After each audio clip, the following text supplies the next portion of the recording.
Hello everyone, welcome to electron cloud. তোমাদের second পার্টে স্বাগত।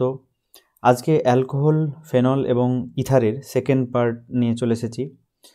দেখো, আগের দিন তোমাদের ফিজিক্যাল প্রপার্টিজ অবধি করিয়েছিলাম। আজকে কেমিক্যাল প্রপার্টিজ মানে chemical reaction of alcohol, phenol etcetera তোমাদের আজকে আলোচনা করা হবে। ঠিক আছে, তো চলো, chemical reactions of alcohol, phenol ইত্যাদি যদি তোমাদের বোঝানো হয়, তো প্রথমত দেখো, অ্যালকোহল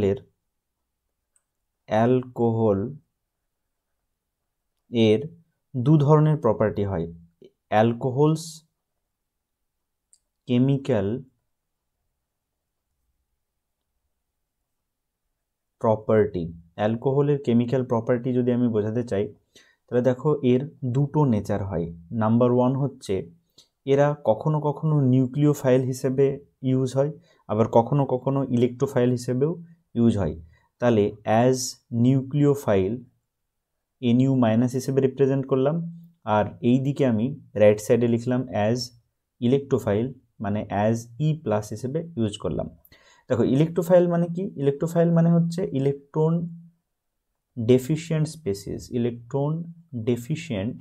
স্পেসিস, ঠিক আছে। আর নিউক্লিওফাইল মানে কি? নিউক্লিওফাইল মানে হচ্ছে ইলেকট্রন সাফিসিয়েন্ট বা ইলেকট্রন রিচ স্পেসিস, ঠিক আছে, ইলেকট্রন রিচ স্পেসিস। ওকে, এবার দেখো এই দুটো যে আলাদা আলাদা নেচার দেখায়, সেই নেচার দেখানোর কারণ কি এবং তার একটা সিম্পল এক্সাম্পল দিয়ে আমি বুঝে নেব। প্রথমে অ্যাজ নিউক্লিওফাইল বা ইলেকট্রন রিচ সাবস্টেন্স হিসেবে যখন ইউজ হয় তখন কি হবে? তখন হচ্ছে, ফর এক্সাম্পল ধরো, এর আগে তোমাদের সাবস্টিটিউশন রিয়াকশন করিয়েছিলাম, সেই সাবস্টিটিউশন রিয়াকশনগুলো একটা এক্সাম্পল হিসেবে ধরতে পারো। ফর এক্সাম্পল ধরে নাও এটা একটা অ্যালকোহল, ইন জেনারেল আমি লিখলাম ROH। তাহলে এইখানে যে অক্সিজেনটা থাকছে তার দুটো লোন পেয়ার থাকবে, সেই লোন পেয়ারের জন্যই এটি অ্যাজ এ নিউক্লিওফাইল বা NU মাইনাস হিসেবে অ্যাক্ট করে। তাহলে এখানে ধরে নাও কোনো একটা কার্বন আছে যার মধ্যে একটা পজিটিভ আয়ন আছে, মানে চার্জ আছে, তার মানে কার্বোক্যাটায়ন তৈরি হয়ে আছে। তাহলে এই ইলেকট্রন পেয়ারটা এখানে গিয়ে অ্যাটাক করবে এবং অ্যাটাক করে কি হবে? এর সাথে একটা কম্পাউন্ড ফর্মেশন করবে। তাহলে নেক্সট স্টেপে আমি কি বলতে পারি? এখানে R থাকলো, এখানে O থাকলো, Hটা আমি নিচের দিকে ওরিয়েন্ট করে লিখলাম এবং এই অক্সিজেনের সাথে ডাইরেক্টলি বন্ড থাকলো এই কার্বনটা, এবং কার্বনটা নিউট্রাল হলো কারণ একটা অলরেডি বন্ড ফর্মেশন হয়েছে। ওকে, এবার দেখো এই অক্সিজেনের ভ্যালেন্সি নর্মালি 2 হয়, তাহলে এখানে 3 হয়েছে, তার মানে ইলেকট্রন শেয়ারিং হয়েছে, এই জন্য এখানে একটা পজিটিভ চার্জ তৈরি হচ্ছে। ওকে, এরপরে দেখো এই যে হাইড্রোজেনটা এখানে তৈরি হলো, এই হাইড্রোজেনটা ডিপ্রোটোনেট হবে। তার মানে ডিপ্রোটোনেট হওয়ার মানে কি? এই হাইড্রোজেনটা H প্লাস হয়ে বাইরের দিকে বেরিয়ে যাবে এবং যে নেগেটিভ চার্জটা আছে সেটা এই দিকে আসবে, ফলে এই ওটা নিউট্রাল অ্যাটমে কনভার্ট করবে। তাহলে এর পরের প্রোডাক্টটা কি হবে? RO এবং কার্বনের সাথে এরকমভাবে নর্মাল কার্বনের ভ্যালেন্সি বা যা কম্পাউন্ড লেগেছিল তাই থাকবে এবং H প্লাসটা বাইরে বেরিয়ে যাবে। তাহলে দেখো এইখানে আলটিমেটলি কি হলো, যখন নিউক্লিওফাইল হিসেবে ইউজ হলো অ্যালকোহলটা, তখন কিন্তু এখানে যেটা হয়েছে সেটা হচ্ছে এই স্টেপে OH বন্ডটা ব্রেকডাউন হয়েছে, OH বন্ডটা আলটিমেটলি ব্রেকডাউন হয়েছে, ঠিক আছে। এইবারে দেখো, আমি এইখানে যখন অ্যাজ এ ইলেকট্রোফাইল হিসেবে বা ইলেকট্রন ডেফিশিয়েন্ট স্পেসিস হিসেবে ইউজ করব, তখন ইলেকট্রন ডেফিশিয়েন্ট স্পেসিস হিসেবে ইউজ করলে সবসময় কার্বন এবং অক্সিজেনের মাঝে যে বন্ডটা থাকবে মানে অ্যালকোহলের, সেই বন্ডটা ব্রেক হবে। ফর এক্সাম্পল ধরে নাও একটা সিম্পল ROH একটা অ্যালকোহল রয়েছে, এবার তার সাথে যখন কোনো একটা অ্যাসিডিক মিডিয়াম মিক্স করা হবে বা কোনো একটা অ্যাসিডিক মিডিয়ামে অ্যালকোহল দেওয়া হবে, তখন সেই H প্লাসটা এই অক্সিজেনের OH এর সাথে বন্ড করবে। তাহলে ROH অলরেডি ছিল এবং একটা নতুন এই H প্লাসের সাথে এই লোন পেয়ারটা গিয়ে অ্যাটাক করছে এবং কম্বাইন করছে, ফলে এর ফলে কি তৈরি হচ্ছে? R তৈরি হচ্ছে, O তৈরি হচ্ছে এবং এখানে দুটো হাইড্রোজেন আলাদা আলাদাভাবে লেগে আছে, ফলে এখানে একটা কার্বোক্যাটায়ন জেনারেশন হচ্ছে।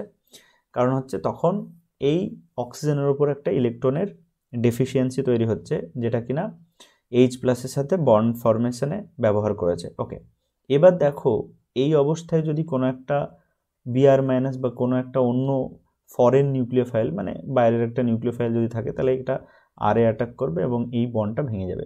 তাহলে আলটিমেটলি কি তৈরি হবে বিআর এবং তার সাথে বন্ড করে থাকবে কে, আর বন্ড করে থাকবে এবং বাকি হচ্ছে H2O মলিকিউল একটা বেরিয়ে যাবে।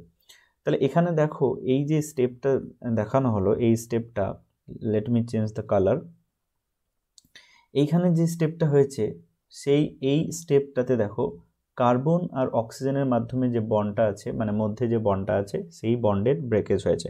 তাহলে এখানে কি হয়েছে, এখানে হচ্ছে কার্বন অক্সিজেন ব্রেকেজ এবং এখানে OH বা অ্যালকোহল গ্রুপ যেটা আছে সেটা হচ্ছে ইলেকট্রোফাইল বা অ্যাজ এ E+ ইউজ হয়েছে। ঠিক আছে, I think it is clear.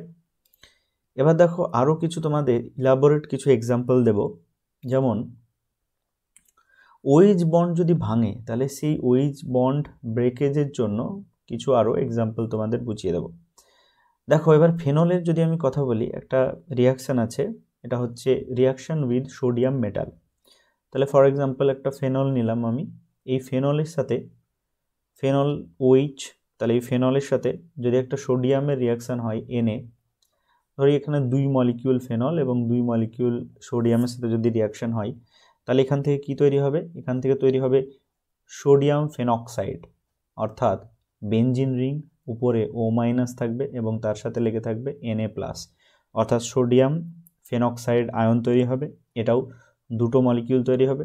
এবার দেখো এই যে Hটা এটা প্রতিস্থাপিত বা সাবস্টিটিউট হয়ে সেই জায়গায় সোডিয়াম ঢুকেছে, তার মানে এখান থেকে নিশ্চয়ই দুটো H প্রতিস্থাপিত হয়েছে এবং দুটো H একসাথে মিলে গিয়ে কি তৈরি করবে, H2 বা হাইড্রোজেন মলিকিউল তৈরি করবে। I think it is clear. এবার দেখো এই একই সিস্টেমে এই ফেনলের সাথেই যদি আমি একইভাবে যদি ফেনলের সাথে একটা কোনো একটা স্ট্রং বেস ইউজ করি, ফর এক্সাম্পল একটা NaOH ইউজ করলাম, NaOH, তাহলে সোডিয়াম হাইড্রোক্সাইড একটা স্ট্রং বেস বা SB স্ট্রং বেস। এই স্ট্রং বেসটা কী করবে, এই যে প্রোটনটা আছে বা Hটা আছে এটাকে অ্যাবস্ট্রাক্ট করবে না, নিজের মধ্যে নিয়ে নেবে। কীভাবে নেবে, NaOH থেকে যে OH- তৈরি হবে সেটা এই Hটাকে খেয়ে নেবে বা অ্যাবস্ট্রাক্ট করবে। তাহলে এখান থেকে তৈরি হবে একইভাবে সেম প্রোডাক্ট, অর্থাৎ সোডিয়াম ফেনক্সাইড অর্থাৎ O- এবং Na+ তৈরি হবে। এটা হচ্ছে, কিন্তু এর সাথে যখন OH- এর সাথে এই Hটা যোগ হচ্ছে তাহলে আলটিমেটলি H2O কিন্তু এখানে বেরোচ্ছে, আগেরটাই হাইড্রোজেন বেরিয়েছিল। I think it is clear. এবার দেখো তোমাদেরকে যদি একটা কোয়েশ্চেন আকারে কিছু দেওয়া হয়, যেমন ধরে নাও এখানে একটা দিল টারশিয়ারি বিউটানল বলে একটা কম্পাউন্ড আছে। টারশিয়ারি বিউটানল মানে কার্বন, তার সাথে এখানে CH3 একটা, এখানে CH3 এবং নিচে একটা CH3, তাহলে এটা হচ্ছে এই যে কম্পাউন্ডটা এটা হচ্ছে 3 ডিগ্রি কার্বন, কারণ হচ্ছে 3টে কার্বনের সাথে যোগ আছে এবং এর সাথে যখন একটা OH লেগে থাকবে তখন তার নাম কি হবে, তখন তার নাম হবে টারশিয়ারি বা টার্ট বিউটাইল অ্যালকোহল বলা হবে, বিউটাইল অ্যালকোহল বলা হবে। ঠিক আছে, দেখো এটার সাথে যখন আমি অ্যালুমিনিয়ামের রিয়াকশান করাবো তখন কি হবে, এখান থেকে কি তৈরি হবে, এটা হচ্ছে কোয়েশ্চেন। ঠিক আছে, এবার এটা তোমরা একটু করার চেষ্টা করো।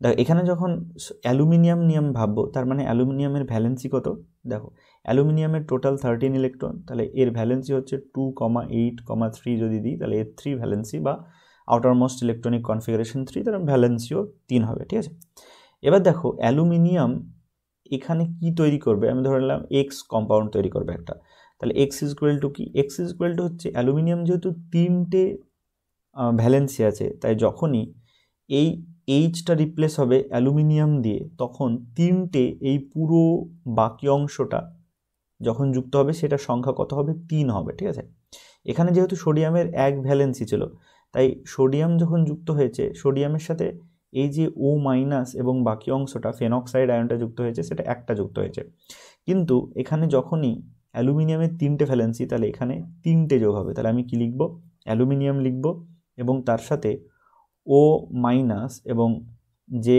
এটা আছে বাকি যে অংশটা আছে কার্বন, এখানে CH3, এখানে CH3 এবং এখানে CH3, 3টে CH3 থাকলো এবং এর হোল 3 লিখবো, কারণ হচ্ছে অ্যালুমিনিয়ামের ভ্যালেন্সি 3, তাই এই অক্সাইডটা বা টারশিয়ারি বিউটাইল যে অক্সাইড আছে সেটাকে মেনটেন করে লিখতে হবে এবং তার সাথে কি তৈরি হবে, তার সাথে H2 তৈরি হবে। ঠিক আছে, তাহলে দেখো এখানটায় যদি আমি এটাকে আমি 2 মলিকিউল নিতাম, তাহলে অ্যালুমিনিয়ামের আগে এদিকেও আমাকে 2 লিখতে হতো। এবার এখানে যদি আমি 2 লিখি তাহলে এটা মাল্টিপ্লাই হয়ে এখানে 6 হচ্ছে, তাই এর আগে আমাকে 6 লিখতে হবে, তবেই পার্টিকুলারলি ভাবে ব্যালেন্সটা হবে। আর এই হাইড্রোজেন আগে আমাকে 3 লিখতে হবে। আশা করি বুঝে গেছো। এবার এই কম্পাউন্ডটার নাম কি? এই কম্পাউন্ডটার নাম হচ্ছে অ্যালুমিনিয়াম টারসিয়ারি বিউটক্সাইড। কি লিখবে? অ্যালুমিনিয়াম টারসিয়ারি বা টার্ট বিউটক্সাইড বলা হয় একে, বিউটক্সাইড। দেখো বিউটক্সাইড যখন বলা হচ্ছে তার মানে কি? তার মানে হচ্ছে একটা O- আয়ন থাকছে শেষে, ঠিক আছে? I think it is clear. Okay, এবার দেখো তোমাদের এবার যে নেক্সট টপিকটা আছে সেটা হচ্ছে অ্যাসিডিটি অফ অ্যালকোহল নিয়ে আলোচনা আছে। কি নিয়ে? না, অ্যাসিডিটি অফ অ্যালকোহল নিয়ে আলোচনা আছে। ওকে, তো অ্যালকোহল নর্মালি দেখো, যখন অ্যালকোহলের কথা ভাববে তখন অ্যালকোহলের সাথে ধরে নাও সিম্পলেস্ট অ্যালকোহল CH3OH বললাম, তাহলে দেখো এই যে CH3 মলিকিউলটা, এই মইটিটা এর একটা প্লাস আই বা ইন্ডাকটিভ এফেক্ট আছে।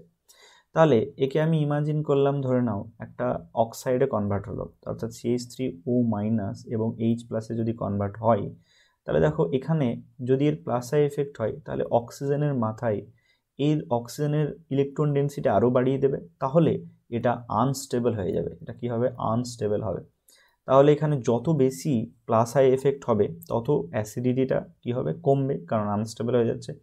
তাহলে এখানে আমি লিখতে পারি যে প্লাস আই এফেক্ট যত বাড়ছে তত কি হচ্ছে? অ্যাসিডিটির ওপর এফেক্ট কি হচ্ছে?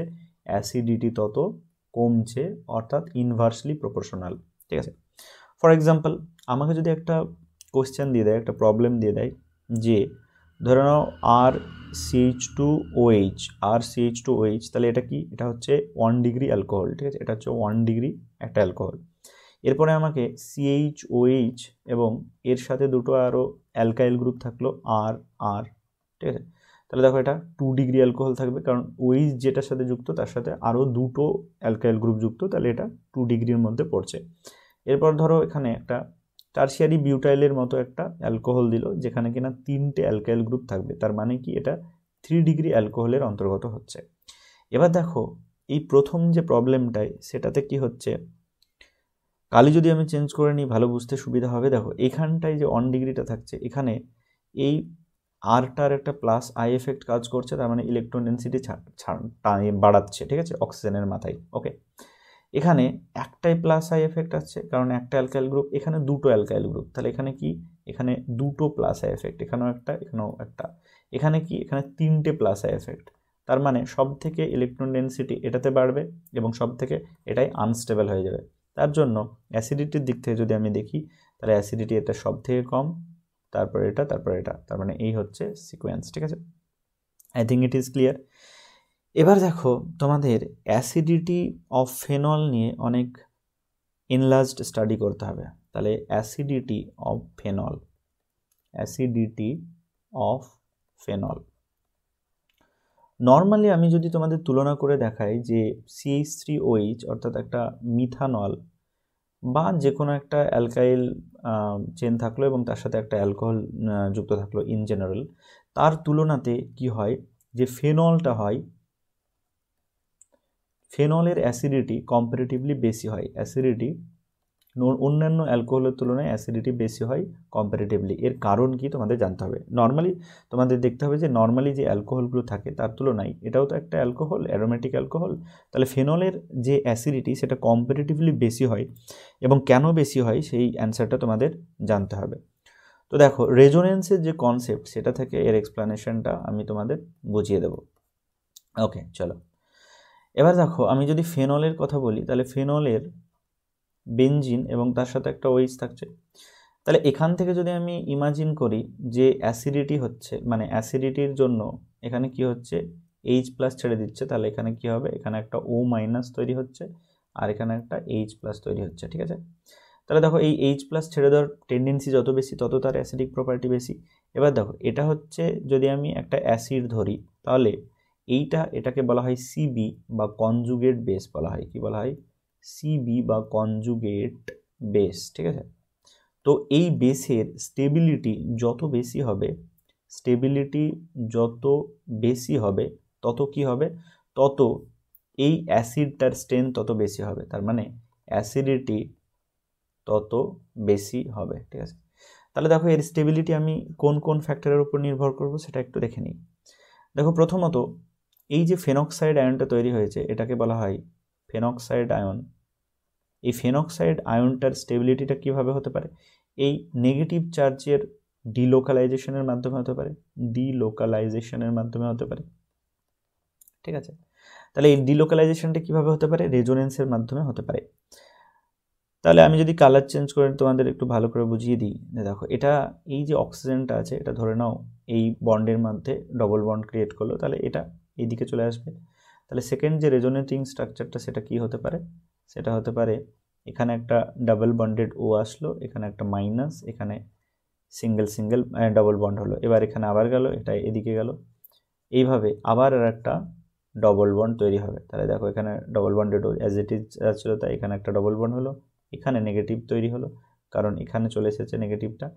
এরপরে দেখো ফার্দার এটা যা ছিল তাই, আবার এটা এখানে যদি আসে তাহলে এটা এদিকে চলে আসবে, তাহলে ফার্দার আর একটা রেজোনেটিং স্ট্রাকচার তোমরা পাবে। তাহলে দেখো এখানে রেজোনেটিং স্ট্রাকচার যদি তুমি দেখো তাহলে এখানে ডাবল বন্ডেড ও যা ছিল তাই, এখানেও তাই, এবং এখানে একটা ডবল বন্ড, এখানে মাইনাস, ফার্দার এটাও আবার যাবে, আবার এখানে রেজোনেন্সে অংশগ্রহণ করবে, তাহলে এখানে আবার একটা রেজোনেটিং নিউ স্ট্রাকচার পাবে, সেটা হচ্ছে ও মাইনাস এবং double bond double bond double bond. এবার দেখো এটাকে যদি আমি 1 নম্বর দিই তাহলে নিশ্চয়ই এটা 2 নম্বর হবে, এটা 3 নম্বর স্ট্রাকচার, এটা 4 নম্বর এবং শেষে এটা হচ্ছে 5 নম্বর। এবার দেখো এই 5 নম্বর স্ট্রাকচারটা আর 1 নম্বর স্ট্রাকচারটা প্রায় ইকুইভ্যালেন্ট স্ট্রাকচার। ঠিক আছে, তাহলে এখানে আমরা 5 রেজোনেটিং স্ট্রাকচার পাচ্ছি, 5 রেজোনেটিং স্ট্রাকচার পাচ্ছি। তার মানে কি, তার মানে হচ্ছে যে নেগেটিভ চার্জটা ছিল এই নেগেটিভ চার্জটা অল ওভার বেনজিন রিংয়ের মধ্যে ডিলোকালাইজেশন হয়েছে, তার জন্য এর স্টেবিলিটি থাকে, এবং এই স্টেবিলিটি থাকে বলেই অন্যান্য অ্যালকোহলের তুলনায় এর অ্যাসিডিটিটা কি হবে, বেশি হবে। তাহলে এই যে কনজুগেট বেস বা সিবি তার যে স্টেবিলিটি আছে সেজন্য ফেনলের অ্যাসিডিক বিহেভিয়ার দেখা যায়। ঠিক আছে, এবার দেখো আমাকে যদি একটা কোয়েশ্চেন দেয়, আশা করি এটা বুঝে গেছো। ওকে, দেখো এবার যদি আমাকে কোয়েশ্চেন দেয় যে compare the stability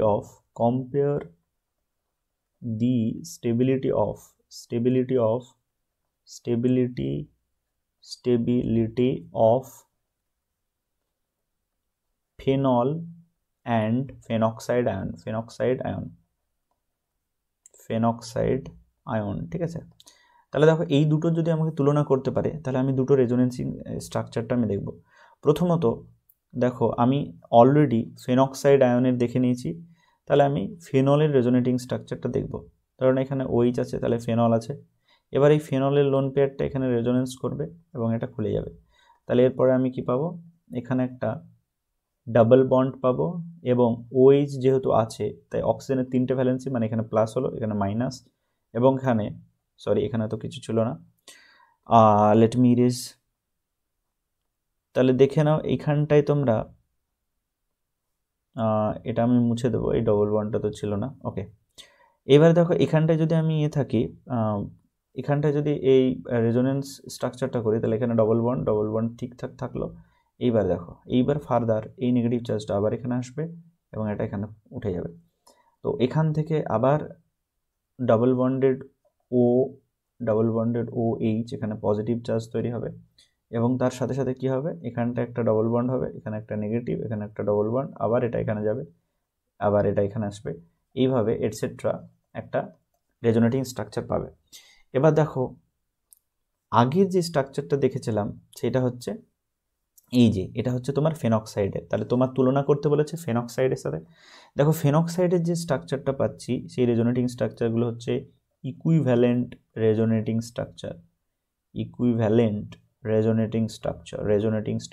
RS। ঠিক আছে, ইকুইভ্যালেন্ট রেজোনেটিং স্ট্রাকচার মানে কি, দেখো সব নেগেটিভ চার্জগুলো দেখো 2 নম্বর 3 নম্বর 4 নম্বর সবগুলোতে একটা করে নেগেটিভ চার্জ আছে এবং ডিলোকালাইজেশন হচ্ছে, এবং 1 নম্বর এবং 5 নম্বর এটাতে অক্সিজেনের ওপর নেগেটিভ চার্জ আছে, যেটা ইলেকট্রোনেগেটিভ অ্যাটমের ওপর নেগেটিভ চার্জ থাকা সেটা ভালো দেখায়।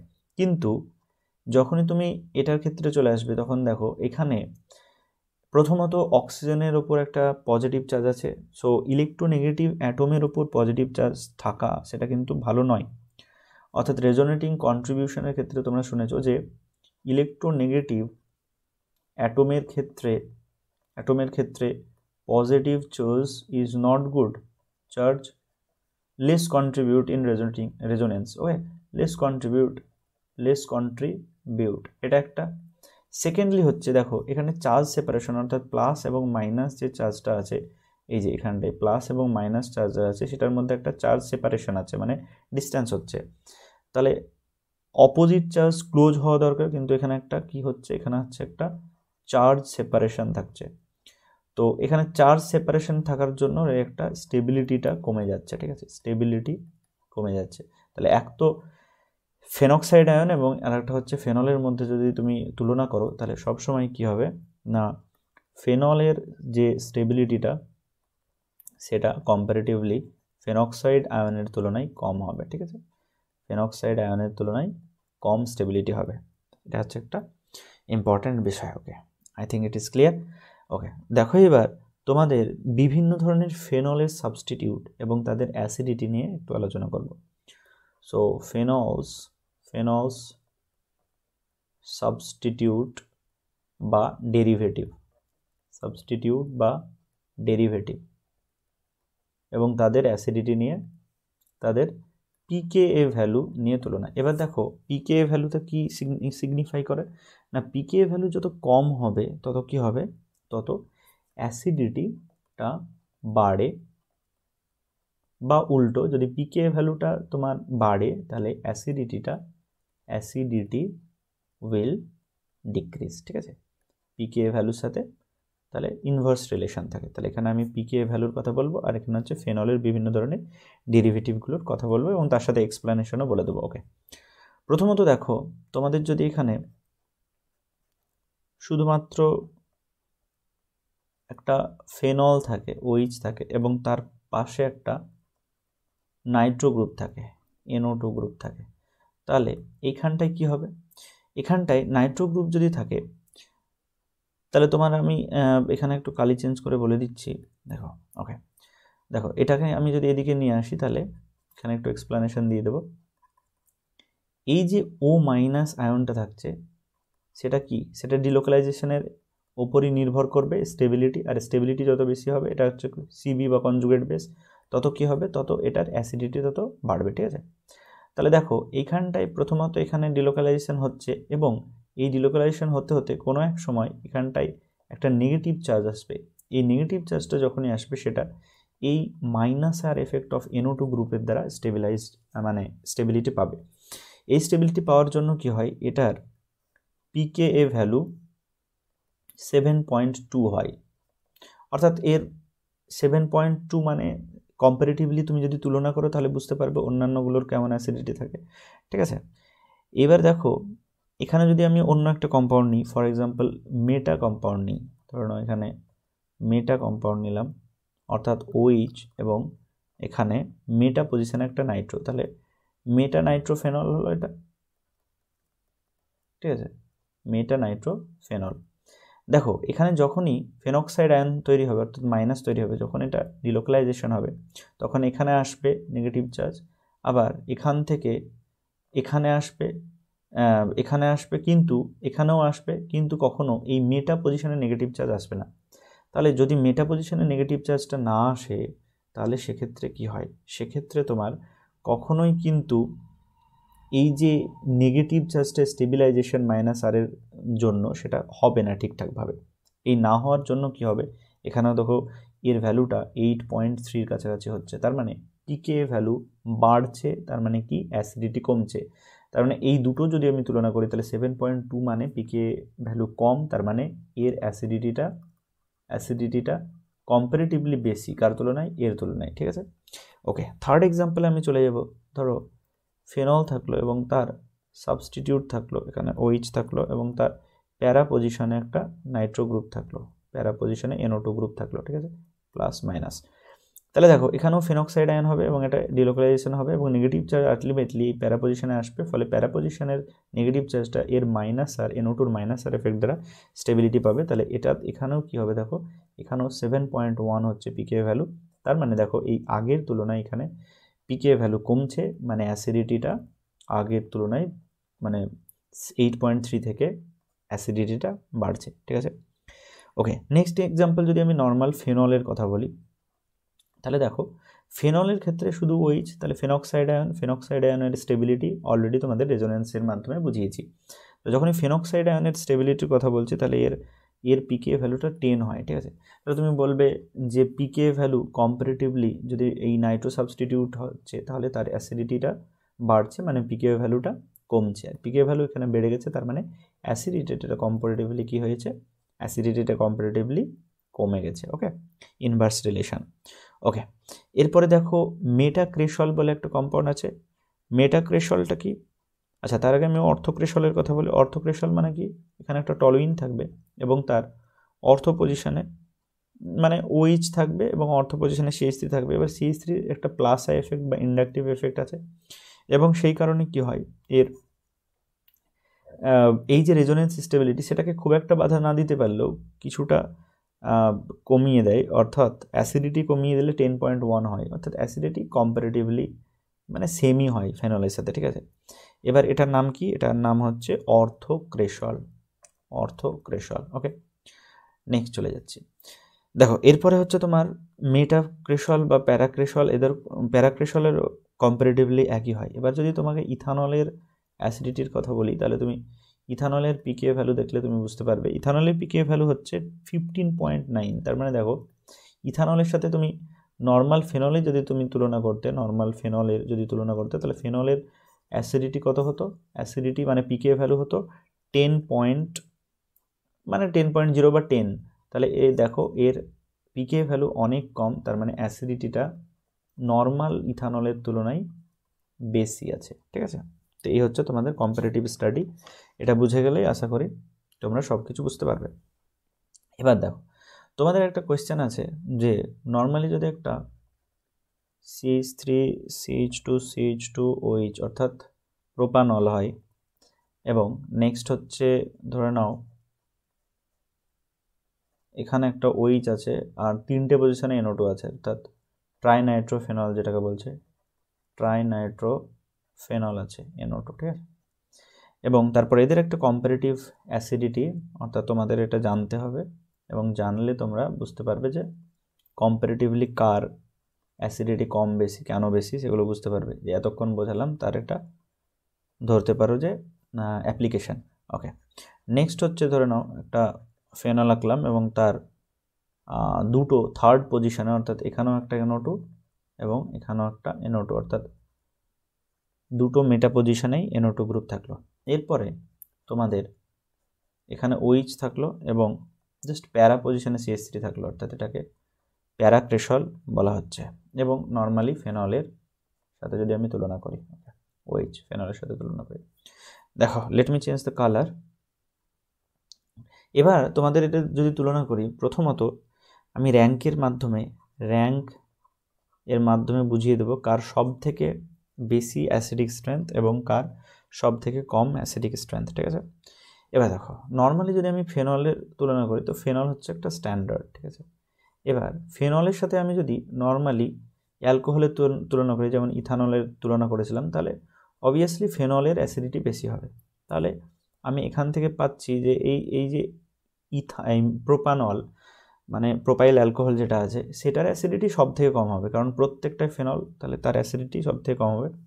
তাহলে এখানে 1 2 3 4 5 6টা আছে, তাহলে এর র্যাঙ্ক হবে 6 বা লাস্ট র্যাঙ্ক হবে। ক্লিয়ার?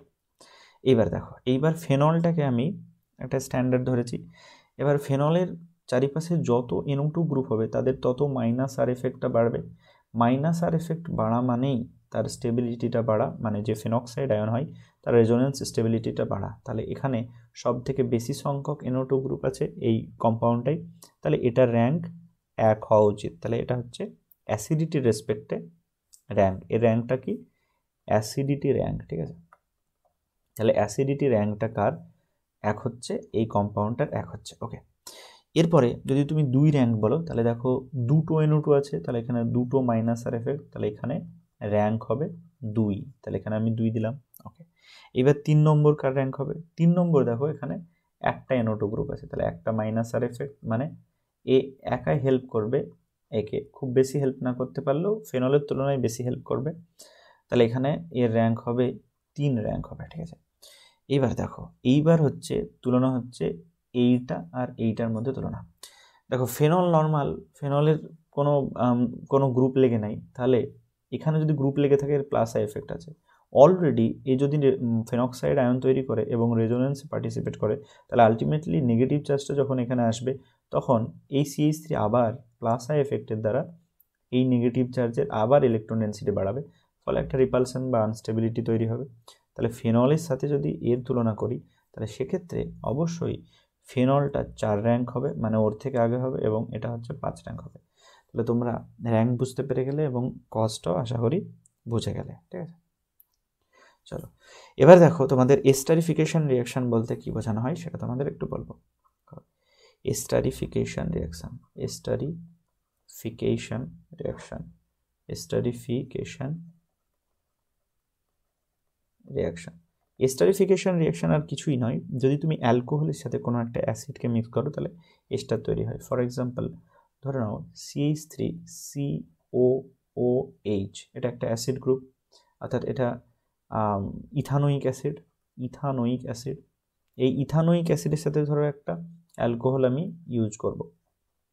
ফর এক্সাম্পল ধরে নাও C2H5OH, অর্থাৎ এটা একটা ইথানল ইউজ করলাম, তাহলে কি হবে? তাহলে এখান থেকে দেখো, এখান থেকে আলটিমেটলি একটা ওয়াটার মলিকিউল রিলিজ হবে, তার মানে কনডেনসেশন হবে। এবং কি হবে, ধরে নাও এখান থেকে আমি OH বের করলাম আর এখান থেকে আমি H বের করলাম আর বাকিটা একসাথে জুড়ে দিলাম, তাহলে কি হবে? CH3CO ডাবল বন্ডেড O থাকে অবশ্যই, তারপর কি হবে? তারপর আমি এইটুকু অংশ জুড়ে দেবো, এইটুকু অংশ, তাহলে হবে OC2H5। ঠিক আছে, তাহলে এইরকম যদি একসাথে আমি লিখি এটাকে, তাহলে এটা কি হচ্ছে? এটা হচ্ছে RCOOR ড্যাশ, এরকম একটা জেনারেল কনফিগারেশন লিখতে পারি। তো এই কম্পাউন্ডটার নামই হচ্ছে এস্টার। ঠিক আছে, এবং এস্টার তৈরি হচ্ছে, তাই এই কম্পাউন্ডটাকে বলা হয় এস্টারিফিকেশন রিয়াকশন নাম দেওয়া হয়। ঠিক আছে, এবার দেখো এখানে তোমাদের একটা ইম্পর্টেন্ট অ্যাসপিরিন তৈরির একটা রিয়াকশন আছে, সেটা তোমাদের জানতে হবে। অ্যাসপিরিন তৈরি করছে এবং অ্যাসপিরিন তৈরি করার সিগনিফিক্যান্স আছে, কারণ হচ্ছে অ্যাসপিরিন একটা কম্পাউন্ড যেটা অ্যানালজেসিক, অ্যান্টিপাইরেটিক ইত্যাদি কাজে বা অ্যান্টি ইনফ্লেমেটরি ইত্যাদি কাজে ইউজ হয়। অ্যান্টিপাইরেটিক মানে হচ্ছে যেমন জ্বর হলে টেম্পারেচার কমাতে ইউজ হয় ইত্যাদি ইত্যাদি। তো দেখো অ্যাসপিরিনটা আসলে কী সেটা বুঝতে পারবে, কিন্তু তার প্রিপারেশন প্রসেসটা দেখো। COOH যদি থাকে এবং তার অর্থ পজিশনে যদি একটা OH গ্রুপ থাকে, তাহলে তাকে কী বলা হয়? তাকে বলা হয় স্যালিসাইলিক অ্যাসিড, স্যালিসাইলিক অ্যাসিড বলা হয়। ঠিক আছে, এই স্যালিসাইলিক অ্যাসিডের সাথে যদি আমি অ্যাসিটিক অ্যানহাইড্রাইডের রিয়াকশান করি, অ্যাসিটিক অ্যানহাইড্রাইড মানে কি? CH3C double bonded OCOCH3। ঠিক আছে, তাহলে কি হবে? তাহলে দেখো এই যে কম্পাউন্ডটা আছে সেই কম্পাউন্ডটার এই OH-এর নিউক্লিওফাইল হিসেবে ইউজ হবে। এই OH-টা গিয়ে এখানে কি করবে? এই যে বন্ড আছে সেই বন্ডে অ্যাটাক করবে এবং এখানে কি হবে? এই ডাবল বন্ডটা উপরে উঠবে, আবার নিচে নামবে এবং আলটিমেটলি এটা খুলে যাবে। তাহলে এখান থেকে কি তৈরি হবে? এখান থেকে তৈরি হবে benzene ring as it is থাকলো, এবং উপরে যে COOH গ্রুপ আছে সেটা COOH-ই থাকলো, এবং কি হলো? O এবং H-টা এখানে থাকলো, এখানে প্লাস থাকলো, কারণ হচ্ছে একটা বন্ড বেশি হয়েছে, এবং এখানে কি হলো? COCH3 থাকলো। অর্থাৎ কোন অংশটা থেকেছে? এখানে একটু কালি চেঞ্জ করলে ভালো বুঝতে পারবে। দেখো এই যে এই অংশটা আমি যেটা ডটেড দিয়ে ঘিরে দিচ্ছি, এই অংশটা শুধু অ্যাটাচ হয়েছে, বাকি অংশটা খুলে গেছে। দেখো এই অংশটা আমি যেটা গোল করে দিয়েছি সেটাই এখানে গিয়ে অ্যাটাচ করিয়ে দিচ্ছি COCH3। ঠিক আছে, এইবার আলটিমেটলি কী হবে? এর পরের স্টেপে কী হচ্ছে? এই পরের স্টেপে এই H+টা বেরিয়ে যায়। তাহলে H+টা বেরিয়ে গেলে নর্মাল যে কম্পাউন্ডটা তৈরি হবে সেটা হচ্ছে COOH এবং এখানে OCOCH3। আর এখানে নর্মাল একটা বন্ড, তাহলে এর সাথে কি তৈরি হয়েছে, এর সাথে পড়ে রয়েছে এই যে অংশটা, এই অংশটা H+ নিয়ে নেবে এবং এই অংশটা H+ যোগ হলে CH3COOH বা অ্যাসিটিক অ্যাসিডে কনভার্ট করছে। দেখো এই যে কম্পাউন্ডটা তৈরি হলো আলটিমেটলি এটাকেই বলা হয় অ্যাসপিরিন এবং এর নাম হচ্ছে acetyl salicylic acid, acetyl salicylic acid, বা একেই বলা হচ্ছে, একে একটা ছদ্মনাম দেওয়া হয়েছে, সেটা হচ্ছে অ্যাসপিরিন। ছদ্মনাম না, কমার্শিয়াল নাম দেওয়া হয়েছে, ঠিক আছে, অ্যাসিটাইল স্যালিসাইলিক অ্যাসিড। অ্যাসিটাইল কেন বলা হচ্ছে, কারণ এই যে গ্রুপটা, এই গ্রুপটাকেই বলা হয় অ্যাসিটাইল গ্রুপ এবং অলরেডি তো স্যালিসাইলিক অ্যাসিড থেকেই তৈরি হয়েছে, তাই এর নাম হচ্ছে অ্যাসিটাইল স্যালিসাইলিক অ্যাসিড। ওকে, এইবার তোমরা নেক্সট টপিকে চলো। এবার নেক্সট যে টপিক, সেটা কি টপিক দেখো, সেই টপিকটা হচ্ছে তোমাদের রিয়াকশন ইনভলভিং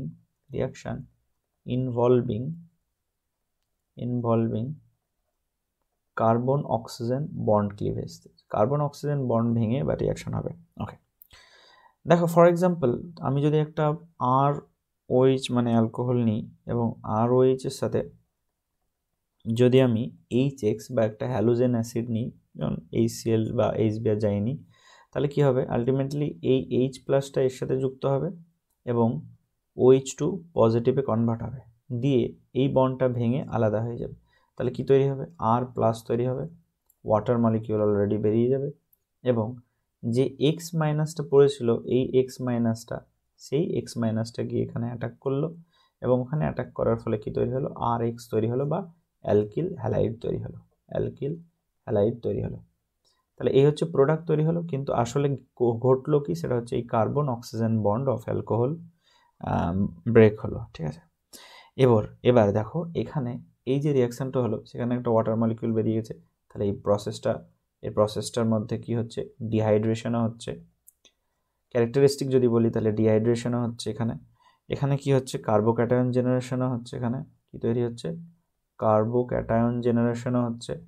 তাহলে এই যে কার্বোক্যাটায়ন জেনারেশন হচ্ছে, সেই কার্বোক্যাটায়নটা জেনারেশন তখনই হবে যখন এই কার্বোক্যাটায়নের স্টেবিলিটি বেশি হবে, ঠিক আছে, স্টেবিলিটিটা বেশি হবে। তো এই স্টেবিলিটিটার উপর ভিত্তি করে এখানে কিছু এক্সপ্লানেশন আছে।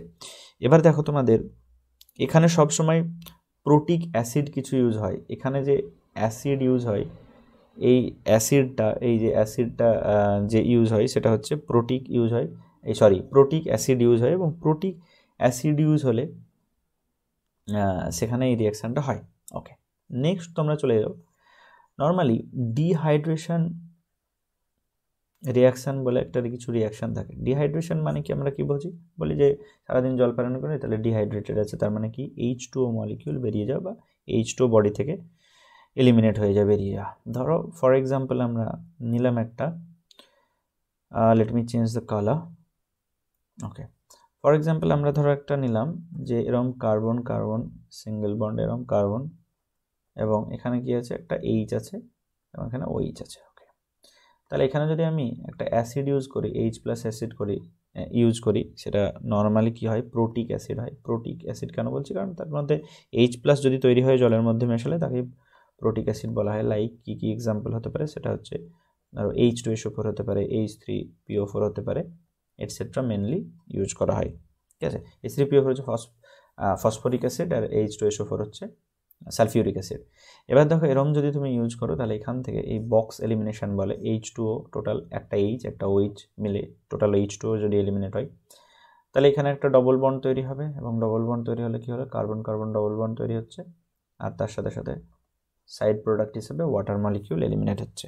ওকে, এবার এটার একটু মেকানিজম জানতে হবে এবং তার সাথে এটার একটু ইলাবোরেশন করব। দেখো নেক্সট, দেখো তাহলে এই যে ডিহাইড্রেশন রিয়াকশন হলো, ডিহাইড্রেশনের রিয়াকশনের একটু মেকানিজমটা দেখব। যদি আমি মেকানিজম দেখতে চাই, তাহলে কার্বোক্যাটায়ন জেনারেশনের একটা কথা বলেছি তোমাদের, কিভাবে তৈরি হবে সেটা দেখো। দেখো প্রথমত স্টেপ 1 কি হচ্ছে, স্টেপ 1 হচ্ছে প্রোটোনেশন হচ্ছে। ধরে নাও CH3CH2OH এর সাথে আমি একটা অ্যাসিড ইউজ করলাম H+, যেটা সোর্স H2SO4 বা H3PO4 কিছু হতে পারে, H2SO4ই সোর্স আমি ধরলাম। তাহলে এখানে প্রথমে কি হবে, এই যে লোন পেয়ার আছে সেটা এর সাথে যুক্ত হবে, যুক্ত হলে CH3 CH2 ও দুটো এই যুক্ত হলো, তাহলে টোটাল একটা অলরেডি ছিল, তাহলে H2 প্লাস হলো, ঠিক আছে। তাহলে এটা প্রোটনেশন স্টেপ হলো। ওকে, সেকেন্ড স্টেপটা কি হবে, এই যে তৈরি হয়েছে এই যে কম্পাউন্ডটা সেটা ডিপ্রোটনেশন হবে, তাহলে এটাকে আমি, এটা কি তৈরি হয়েছে, এ তৈরি হয়েছে, তাহলে এটাকে আমি আবার লিখছি CH3 CH2, তারপরে OH2 একসাথে লিখলাম, প্লাস লিখলাম, এইবার এটা এদিক থেকে বেরিয়ে যাবে, তাহলে এখানে কি তৈরি হবে, কার্বোক্যাটায়ন জেনারেশন হচ্ছে, তার মানে এখানে CH3 CH2 এবং এখানে প্লাস হচ্ছে, আর তার সাথে সাথে H2 মলিকিউল তৈরি হচ্ছে, ঠিক আছে। যখনই আলাদা হবে তখনই নিউট্রাল হয়ে যাবে, কারণ এই ইলেকট্রন পেয়ারটাকে নিজের সাথে নিয়ে যাচ্ছে। এই যে কার্বোক্যাটায়নটা তৈরি হলো, কার্বোক্যাটায়নের স্টেবিলিটির ওপরেই তৈরি হওয়াটা ডিপেন্ড করবে নিশ্চয়ই, এর যত বেশি স্টেবল হবে তত বেশি রিয়াকশনটা ফিজিবল হবে। থার্ড স্টেপে দেখো, থার্ড স্টেপে যে এলিমিনেশন রিয়াকশন হয় সেটা হচ্ছে থার্ড স্টেপ, এলিমিনেশন। দেখো এলিমিনেশন রিয়াকশন কি হচ্ছে এখানটায়, এলিমিনেশন রিয়াকশন যদি তুমি দেখো, তাহলে দেখো এই যে লাস্ট কম্পাউন্ডটা তৈরি হলো, এটা লেটস সে বি, তাহলে বি কম্পাউন্ডটা যদি আমি খুলে লিখি, তাহলে ধরে নাও এখানে একটা এইচ লিখলাম, আর তিনটে টোটাল এইচ, তাহলে একটা এইচ থাকলো, একটা এইচ এই দিকে লিখলাম, এখানে CH2 লিখলাম, এখানে ডাবল বন্ডেড CH2 লিখলাম, আর এখানে একটা কার্বোক্যাটায়ন তৈরি ছিল। ওকে, তাহলে দেখো এই যে হাইড্রোজেনটা এইটা যদি ভেঙে এখানে বন্ড ক্রিয়েট করে এবং H প্লাস হিসেবে বেরিয়ে যায়, তাহলে কী হবে, CH2 ডাবল বন্ড CH2 হবে। ওকে, প্লাস H প্লাস তৈরি হয়, তাহলে এই যে H প্লাস যেটা এখানে নিয়েছিল সেই H প্লাসটা আলটিমেটলি রিলিজড, তার মানে এখানে বলা যায় যে H প্লাসটা H2SO4 এর সোর্স হিসেবে ইউজ হয়েছিল সেটা আবার রিলিজড হলো, তার মানে ইনট্যাক্ট থাকলো, তার মানে যে পুরো রিয়াকশান বাবদ ইনট্যাক্ট থাকে এবং পরে আবার রিয়াকশান থেকে রিলিজও হয়ে যায়, আনঅল্টার্ড থাকে, তাকে কি বলা হয়, তাকে বলা হয় ক্যাটালিস্ট বলা হয়। তাহলে এখানে একটা অ্যাসিড ক্যাটালিস্ট হিসেবে ইউজ হচ্ছে, তাই একে বলা হবে অ্যাসিড ক্যাটালাইজড রিয়াকশান, ঠিক আছে। ওকে, তাহলে এই হচ্ছে তোমাদের ডিহাইড্রেশনের রিয়াকশানের প্রসেস। এবার দেখো এই কার্বোক্যাটায়নের স্টেবিলিটিটা ডিপেন্ড করে কার ওপর, এইখানে যে প্লাস আই এফেক্ট আছে সেটাই হচ্ছে এই কার্বোক্যাটায়নকে স্টেবিলিটি দেয়। তাহলে যত ডিগ্রি বাড়বে অর্থাৎ কার্বোক্যাটায়নের স্টেবিলিটি তত বাড়বে, অর্থাৎ 3 ডিগ্রি কার্বন সব থেকে বেশি স্টেবল, তারপর 2 ডিগ্রি, তারপর 3 ডিগ্রি, 1 ডিগ্রি, ঠিক আছে। প্রথমে 3 ডিগ্রি, তারপর 2 ডিগ্রি, তারপর 1 ডিগ্রি। তাহলে কার্বোক্যাটায়নের স্টেবিলিটি বাড়বে যত বেশি ডিগ্রি বাড়বে বা প্লাস আই এফেক্ট বাড়বে। তাহলে এইখানে যদি তোমাকে একটা কম্পারেটিভ স্টাডি দেয় তাহলে তুমি বলে দিতে পারবে নিশ্চয়ই। ওকে, দেখো তাহলে তোমাকে একটা বলে দিল, যে কোয়েশ্চেন দিল যে CH3CHOH এবং এখানে ধরো আর একটা থাকলো CH3, ঠিক আছে। তাহলে এখানে দেখো এখানে কি কন্ডিশন থাকবে, এখানে হচ্ছে 85% হচ্ছে H3PO4 ইউজ করা হয়েছে এবং তার সাথে কি হয়েছে 440 কেলভিন টেম্পারেচারও ইউজ করা হয়েছে। তাহলে এই অবস্থায় কি হচ্ছে, এখান থেকে যেটা তৈরি হবে সেটা হচ্ছে CH3CH ডাবল বন্ডেড CH2 তৈরি হবে এবং ওয়াটার এলিমিনেট হবে। এটাও ডিহাইড্রেশন রিয়াকশনেরই এক্সাম্পল। কীভাবে হচ্ছে আমি বুঝিয়ে দিচ্ছি, ততক্ষণ তোমরা ভাবো সেকেন্ড এক্সাম্পলটার জন্য। সেকেন্ড এক্সাম্পলে যদি আমি বলি CH3C, এখানেও একটা CH3, নিচে আর একটা CH3, অর্থাৎ টারশিয়ারি বিউটাইল অ্যালকোহল, যেটা তোমাদের প্রথমে বলেছিলাম। এইবার এখানে যদি আমি 20% কন্ডিশনটা আমি একদম বইয়ের মতোই দিচ্ছি, H3PO4 থাকে, exact accurate condition 358 kelvin temperature দিই, তাহলে এখান থেকে কী তৈরি হবে CH3C ডাবল বন্ডেড CH2 এবং এর সাথে CH3 তৈরি হবে। একইভাবে ওয়াটার মলিকিউল বেরিয়ে যাচ্ছে, অর্থাৎ দুটোই ডিহাইড্রেশন রিয়াকশনের ঘটনা। এবার এখানে যদি আমি তোমাকে এক্সপ্লানেশন দিই, তাহলে দেখো এখানে এক্সপ্লানেশন দিতে কি বলতে হবে, যে প্রথমত এটাকে আমি ইলাবোরেটলি যদি লিখি, তাহলে দেখো এখানে CH3 লিখলাম, তারপরে CH, তারপরে এখানে OH লিখলাম, এবং এইখানটায় এই হাইড্রোজেনগুলোকে যদি আমি ওপেনলি লিখি, তাহলে দেখো এখান থেকে কি হবে, এখান থেকে এই যে Hটা বেরোবে এবং তার সাথে এই OHটা বেরিয়ে যাবে, তার মানে টোটাল ওয়াটার মলিকিউল বেরোবে, H2O মাইনাস হবে, এবং তা থেকে যেটা তৈরি হবে সেটা হচ্ছে এই এ প্রোডাক্টটা ফর্মেশন করবে, অর্থাৎ এইখানটা একটা ডবল বন্ড তৈরি হচ্ছে, ঠিক আছে।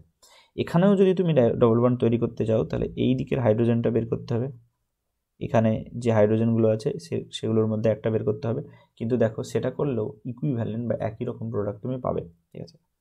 ওকে, নেক্সট এই এক্সাম্পলটাই দেখো, এই এক্সাম্পলটাই যদি আমি ওপেনলি একটু লিখি তাহলে দেখো এখানটায় CH3কে আমি ওপেনলি লিখছি CH3, এখানে একটা কার্বন একটু বড় করে লিখলাম আমি, যদি বন্ড এরম বড় হয় না, দেখো